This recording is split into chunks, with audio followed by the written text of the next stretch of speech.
You know that one person at work who, when everything is absolutely hitting the fan, just lights up? Yeah, we all know one. Welcome to this explainer. Today, we're going to dive into a truly fascinating workplace superpower by profiling the restorative Clifton Strengths theme. If you've ever wondered who the real-life superheroes of the office are, the ones who step in confidently when everything else is falling apart, you are in the exact right place. We're going to unpack the mindset of the ultimate problem solver. Here is our roadmap for today. First, we'll meet the restorative theme, then look at the value of the fixer. After that, we'll cover their communication and core needs, followed by the balcony and basement, and finally, contrast them with other themes. Section 1. Meet the restorative theme. So, what exactly is the restorative theme? Well, if you or someone on your team has this trait, you are essentially the fixer. You're literally energized by solving problems and restoring what's broken. While most of us are running away from a crashing system, a restorative brain lights up like a pinball machine. They naturally identify issues and work toward practical solutions. They genuinely believe that brokenness is never permanent and improvement is always just around the corner. And this brings us to their core mantra: move forward. They don't want to just sit around in endless post-mortem meetings complaining about why the machine broke. No way. They possess a deep, active desire to rebuild and improve. They want to get their hands dirty, figure out the mechanics of the failure, and get it running even better than before. It's a relentless, inspiring drive for forward momentum. Moving right along to Section 2, the value of the fixer. So what exactly does this fixer bring to your team? A lot, actually. We're talking about a hardcore solution-oriented mindset, genuine courage in problematic situations, and a real knack for spotting hidden obstacles. They act as the ultimate diagnostician. Imagine a massive client crisis hits.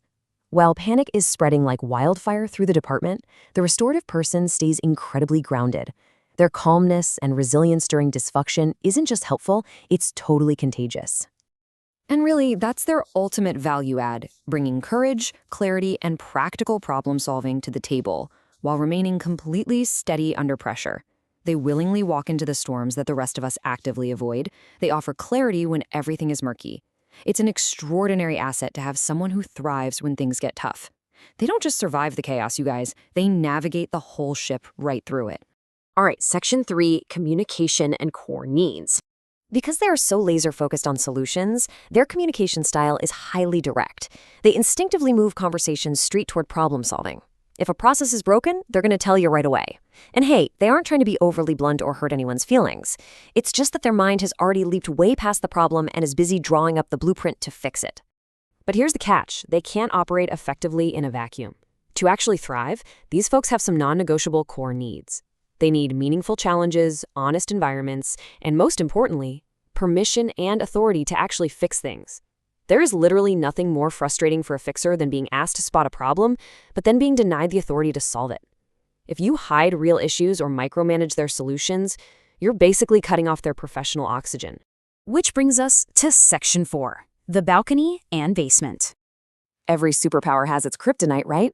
For the restorative theme, it's all about balancing the balcony, where they courageously bring order out of chaos and intervene wisely, with the basement.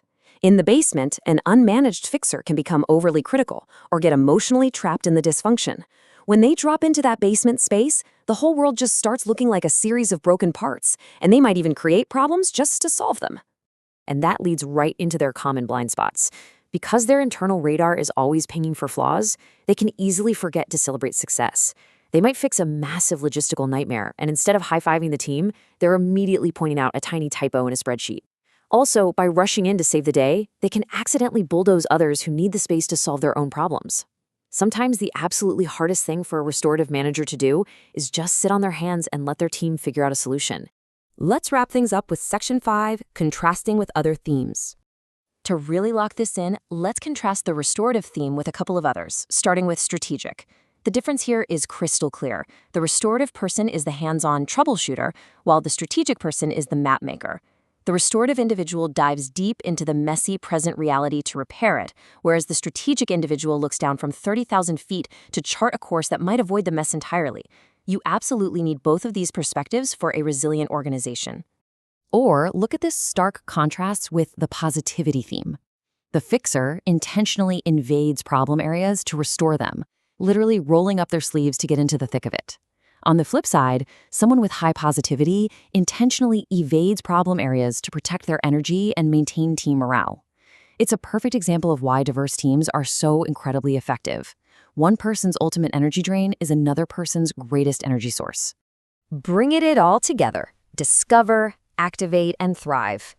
Keeping this psychological profile in your back pocket hopes you activate the right people at the exact right moment so your whole organization can thrive.